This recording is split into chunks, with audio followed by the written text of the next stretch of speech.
اعوذ باللہ من الشیطان الرجیم بسم اللہ الرحمن الرحیم وَإِذْ قَالَ مُوسَىٰ لِقَوْمِهِ إِنَّ اللَّهَ يَأْمُرُكُمْ أَن تَذْبَحُوا بَقَرَةً، اور وہ وقت یاد کرو جب موسیٰ علیہ السلام نے اپنی قوم سے کہا تھا کہ اللہ تمہیں حکم دیتا ہے کہ تم ایک گائے ذبح کرو۔ قَالُوا أَتَتَّخِذُنَا هُزُوًا، وہ کہنے لگے کہ کیا آپ ہمارا مذاق بناتے ہیں؟ قال، موسیٰ علیہ السلام نے کہا، اعوذ باللہ،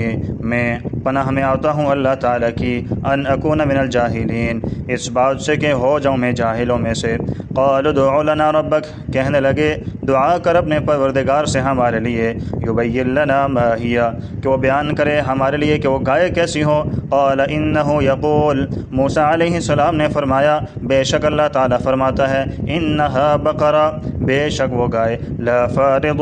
نہ بوڑھی ہو، ولا بکر، اور نہ بالکل نوعمر ہو، یعنی کہ بالکل نہ چھوٹی ہو، عوان بین ذالک، اس کے درمیان میں ہو، ففعلوا ما تؤمرون، پس کرو تم جس کا تمہیں حکم دیا جاتا ہے۔ قالوا ادع لنا ربک، کہنے لگے دعا کر ہمارے لیے اپنے پروردگار سے، یبین لنا ما لونھا، کہ وہ بیان کرے ہمارے لیے کہ اس گائے کا رنگ کیا ہو۔ قال انہ یقول، موسیٰ علیہ السلام نے فرمایا بے شک وہ کہتا ہے، انہا بقرۃ صفراء، بے شک وہ گائے ہے زرد رنگ کی، فاقع لونھا، خالص ہے رنگ اس کا، تسر الناظرین، دیکھنے والوں کو خوش کرتی ہے۔ قال ادع لنا ربک، کہنے لگے دعا کر ہمارے لیے اپنے پروردگار سے، یبین لنا ما ہی، کہ وہ ہمارے لیے بیان کرے کہ وہ گائے کیسی ہے۔ ان البقرۃ تشابہ علینا، بے شک گائے مشتبہ ہو چکی ہے ہم پر، وَإِنَّا إِن شَاءَ اللَّهُ، اور بے شک ہم اگر اللہ نے چاہا تو لمہتدون، ہدایت پانے والے ہوں گے، یعنی ہمیں ایک پھر گائے مل جائے گی، پھر ہم گائے کو ذبح کر لیں گے۔ قال انہ یقول، فرمایا موسیٰ علیہ السلام نے بے شک اللہ تعالیٰ فرماتا ہے، انہا بقرۃ لا ذلول، بے شک وہ گائے ایسی ہو جو نہ تابع کی ہوئی ہو، تثیر الارض، کہ اس نے حل چلایا ہو زمین میں، یعنی زمین میں حل نہ چلایا ہو، ایسی گائے ہو، ولا تسقی الحرث، اور نہ اس نے پانی پلایا ہو کھیتی کو، مسلمۃ لا شیۃ فیہا، ان چیزوں سے محفوظ ہو، مسلمۃ ان چیزوں سے محفوظ ہو، جی صحیح سالم ہو،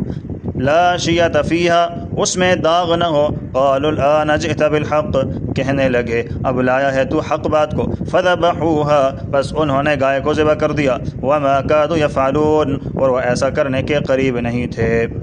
صدق اللہ العظیم۔ بنی اسرائیل کی کوتاہیوں اور ان کے جو عیوب تھے، جرائم، ان کا ذکر چلا آ رہا ہے۔ یہاں ایک واقعہ بیان کیا جا رہا ہے، یہ واقعہ بھی حضرت موسیٰ علیہ السلام کے زمانے میں پیش آیا۔ ایک شخص تھا جس کا نام عامیل تھا۔ عامیل یہ بڑا ایک مالدار آدمی تھا، اور ایک روایت کے اندر آتا ہے کہ وہ بے اولاد تھا۔ ایک تفسیری روایت میں آتا ہے کہ اس کے چچا زاد بھائی بڑے غریب تھے، انہوں نے اس کو کہا کہ ہم بھوکے رہتے ہیں اور تیرے بھائی ہیں، تیرے پاس اتنا مال ہے اور کھانے والا بھی کوئی نہیں ہے، لہٰذا ہماری امداد کر، ہمارے ساتھ بھی تعاون کر لیا کرو۔ اور عموماً لوگ بھی یہ کہتے ہیں کہ جو بالکل لا ولد ہو، اس کی کوئی اولاد نہ ہو، تو وہ آدمی بڑا بخیل ہوتا ہے۔ بہرحال انہوں نے کہا کہ ہم فارغ تو نہیں رہتے نا، مگر ہماری قسمت کے کبھی کام مل جاتا ہے، ہم تو یہ نہیں کہتے کہ ہم گھر میں بیٹھے رہیں، آپ ہمیں کھلاتے رہو، ہماری قسمت میں جب ہمیں کام مل جاتا ہے تو کام کر لیتے ہیں، کبھی نہیں ملتا، اور جو کام ملتا ہے اس سے صرف ہماری ضروریات پوری ہو سکتی ہیں، وہ بھی بڑی مشکل سے، اور تمہارے پاس اتنی دولت ہے وہ جو شمار کے اندر بھی نہیں آتی ہے، تو اس سے ہماری مدد کر۔ مگر اس نے کوئی بات نہ سنی۔ تو ان لوگوں نے، چچا زاد جو بھائی تھے، انہوں نے آپس میں مشورہ کیا کہ ہمارے سوائے اس کا تو کوئی اور وارث تو ہے نہیں ہے، ہم اس کے چچا زاد ہی وارث ہیں، اس کو راستے سے ہٹا دیتے ہیں، اسے جان چھڑاؤ اور مال پر قبضہ کر لو۔ چنانچہ انہوں نے اس کو قتل کر دیا، اور قتل کرنے کے بعد موسیٰ علیہ السلام کے پاس آئے کہ ہمارے جو چچا زاد کو کسی نے قتل کر دیا ہے، اس کی آپ تحقیق کریں۔ اچھا، ایک روایت تو یہ ہے، اور ایک اور دوسری روایت میں آتا ہے کہ وہ جو شخص تھا وہ ان کا چچا تھا، اور یہ لوگ اس کے بھتیجے تھے۔ بہرحال ان کا خیال بھی یہ تھا کہ موقع کا گواہ تو کوئی ہے نہیں، کیونکہ ہمیں قتل کرتے ہوئے کسی نے دیکھا نہیں ہے، اور ضابطہ تو یہ ہوتا ہے کہ البینۃ علی المدعی والیمین علی من انکر، کہ گواہ تو مدعی کے ذمہ ہوتے ہیں، اگر اس کے پاس گواہ نہ ہو تو منکر پر قسم آتی ہے، اور ہم خود ہی گواہ بن جائیں گے۔ تو کسی نے ہم پر شبہ بھی نہیں کرنا ہے، شک بھی نہیں ہوگا کسی کو، اور ہمیں قسم اٹھانے کا کہا گیا تو قسم اٹھانے کون سی مشکل ہے، اٹھا لیں گے، تو اس طرح معاملہ رفع دفع ہو جائے گا اور مال بھی ہم سمیٹ لیں گے۔ تو بہرحال ان کا جتنا بھی خیال تھا وہ باطل ثابت ہوا۔ موسیٰ علیہ السلام نے فرمایا کہ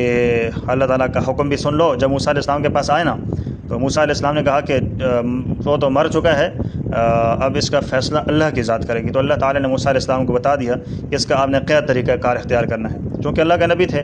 اللہ نے ساری صورتحال سے آگاہ فرما دیا کہ آپ ایسا کریں، اس طریقے سے جو ہے نا آپ اس معاملے کو سلجھائیں چلائیں۔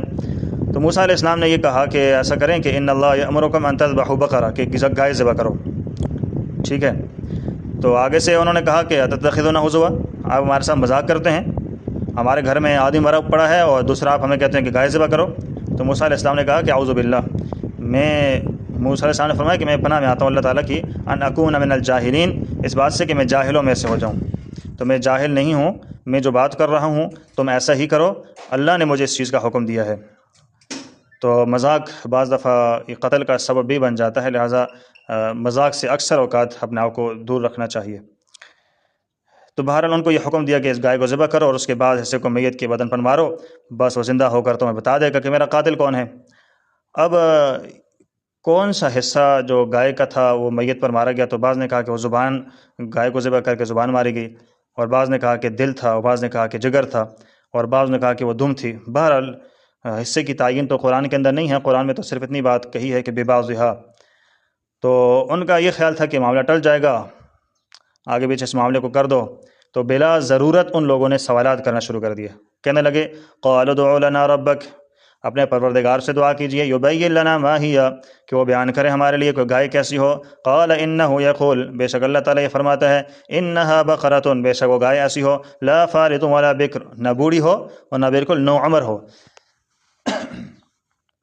عوان بین ذلک، اس کے درمیان میں ہو۔ ادھیڑ عمر کی حدیث پاک میں آتا ہے کہ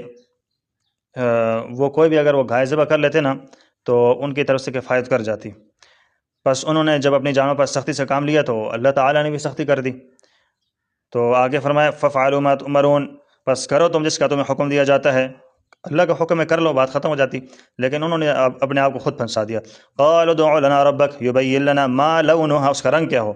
قال انه یقول انها بقرۃ صفراء، زرد رنگ کی ہو، فاقع لونها، اس کا رنگ خالص ہو، تسر الناظرین، خوش کرتی ہے وہ گائے دیکھنے والوں کو، بڑی صحت مند ہو، خوبصورت، ایسی گائے جو ہے نا وہ آپ ذبح کریں۔ بہرحال معاملہ ایسا ہوا کہ پھر مزید انہوں نے سوالات کرنا شروع کر دیے کہ قالوا ادع لنا ربک، ہمارے لیے اپنے پروردگار سے دعا کیجیے، یبین لنا ما ہی، کہ وہ گائے کیسی ہو، ان البقرہ تشابہ علینا، گائے مشتبہ ہو چکی ہم پر، کہ زرد رنگ کی بھی گائے بہت ہیں،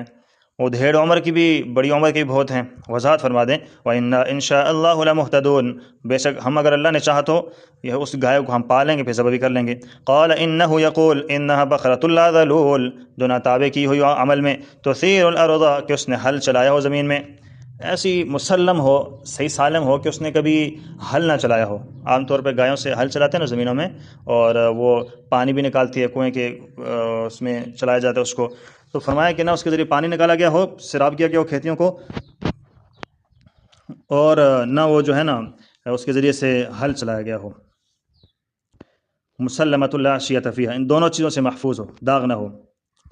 تو مفسرین کرام فرماتے ہیں کہ انہوں نے ایسی گائے تلاش کی، وہ ایک نوجوان کے پاس تھی نا، ایک نوجوان مل گیا جس کے پاس وہ گائے مل گئی، البار بامہ، اپنی والدہ کی بڑی وہ خدمت کرنے والا تھا، اور اس کا باپ بھی فوت ہو چکا تھا۔ کہتے ہیں کہ اس زمانے میں عموماً گائے بیل کی قیمت 3 دینار ہوتی تھی، مگر اس نوجوان سے بات کی گئی کہ ہمیں اس گائے کی ضرورت ہے، تو اس نے کہا کہ میرے پاس صرف ایک گائے ہی ہے، میں اس کو دینے کے لیے تیار نہیں ہوں۔ جب انہوں نے مجبور کیا تو نوجوان نے کہا اس قیمت پر دیتا ہوں کہ اس کو ذبح کر کے چمڑا اتار کر چمڑے میں جتنا سونا آئے گا مجھے دے دو اور یہ لے لو۔ چونکہ وہ مجبور تھے، انہوں نے گائے لے لی، اس کا چمڑا سونے سے بھر کر اس کو دے دیا، حالانکہ 3 دینار تک گائے ملتی تھی، لیکن انہوں نے جب سوالات کرنا شروع کر دیے تو اپنے آپ کو مشکل میں ڈال دیا۔ تو آگے فرمایا قالوا الآن جئت بالحق، اور کہنے لگے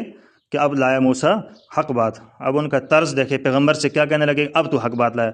جبکہ وہ پیغمبر تھے، انہوں نے پہلے بھی وہی بات کی تھی گائے ذبح کرو، لیکن سوالات تو انہوں نے آگے سے شروع کر دیے تھے۔ موسیٰ علیہ السلام نے تو حق بات کی تھی، لیکن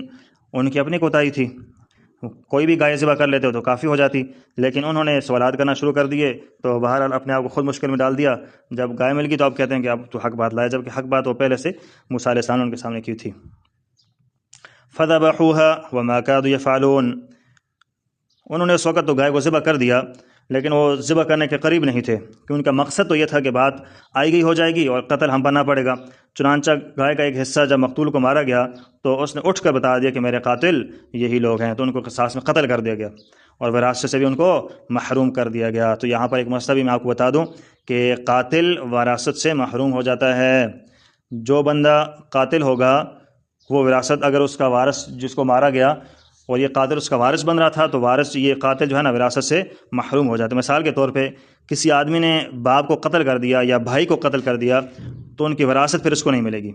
شریعت نے اس صورت میں قاتل کو وراثت سے محروم رکھا ہوا ہے۔ آج کل اخبارات کے اندر پڑھتے ہیں، دیکھتے رہتے ہیں ہم کہ زمین کی وجہ سے باپ کو قتل کر دیا یا بھائی کو قتل کر دیا۔ از روئے شرع اگر دیکھا جائے تو یہ قاتل وراثت کا حقدار نہیں ہوتا ہے۔ تو یہ کچھ مسئلے مسائل بھی ہیں، ان کو بھی سمجھ لیں، دیکھ لیں۔ تو اللہ ہم سب کو عمل کی توفیق عطا فرما دیجیے۔